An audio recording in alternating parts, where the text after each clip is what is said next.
அடுத்த விஜய் பத்தி சொல்லும்போது, எலக்ஷன் ரிசல்ட் வந்தா தெரியும் அப்படின்னு சொல்றீங்க. அத எப்படி புரிஞ்சுக்கலாம் சார்? அதாவது உங்க மாரி மீடியாலாம் என்ன அவர் ஒரு நடிகர். அந்த வியூவில் பாருங்க.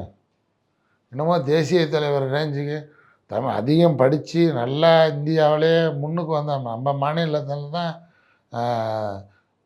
தரையில் தேடாமல் திரையில் தேடிக்கொண்டு இருக்கிறோம் தலைவர்களை.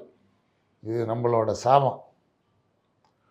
சினிமா பார்த்தீங்கன்னா படத்தை பாருங்கள், விசில் அடிங்க, அந்த டைமில் அதோடு மறந்துட்டு வந்துடுங்க. கேரளாவை எடுத்துங்களேன். இப்போ கேரளாவில் மம்முட்டி மோகன்லாலுக்கெல்லாம் ஆசை இல்லைன்னு நினைக்கிறீங்களா? வந்தால் கடை விரிச்சோம்னா வியாபாரம் ஆகாதுன்ட்டு அமைதியாக இருக்கிறாங்க. மக்கள் தெளிவாக இருக்காங்க. மக்கள் தெளிவாக அதில் நல்ல உண்மையிலுமே தெளிவான ஒரு யாருன்னா ரஜினிகாந்த் தான்.